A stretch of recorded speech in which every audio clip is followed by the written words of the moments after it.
G'day, I'm Scotty, and today we're at Hillcrest HQ. That's in Brisbane. It's a development site we got under construction that has 38 units about to come out of the ground. And I say about, well, we've got a little bit out of the ground, as you can see behind me today. It did start off as just a Greenfield site where there's just grass. Then it turned into a really muddy paddock for quite some time, and a lot of work going on in the civils and what have you, as we've told you in the past.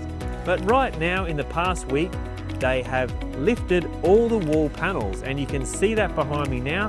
There's a bunch of concrete. Each one of those ranges from 15 to 20 tonne, and they had a crane on site and they go up and they're just instant, right? Instant. So it's gone from looking like a muddy paddock to something that moderately resembles a construction site that's partially underway.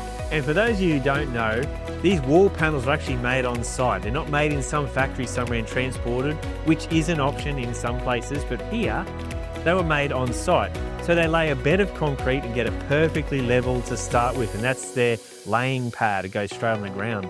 And on top of that, they lay a panel at a time, separated with a special material that allows them to break the panels off when they go lift them. So they lay the concrete, they put the Rio and all that sort of stuff in, and they box out the panels.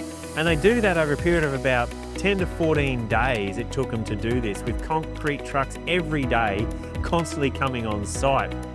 When that's all screeded and perfectly smooth and everything's cut out, the windows are pre-cut and the doors are pre-cut and everything's shaped, then they move on to the next panel and do it all again.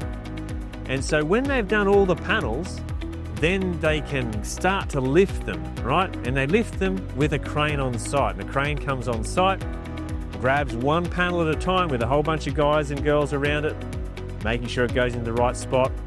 They position the panel, secure it in place with these metal props here, as you can see, that's securing these panels. And as I said, they're between 15 and 20 tonne each panel. So there's a lot of work to make sure that they get it right. Not only does it have to be perfectly smooth, they have to be shaped in the right way, and they have to be positioned when they put them up and into location in exactly the right spot they want them to go, that's going to form the walls of the finished building. So it's a really, really important job. It's actually pretty interesting to watch. And of course, it makes it go from zero to hero in a pretty quick time frame. And that's what's always a good thing to see.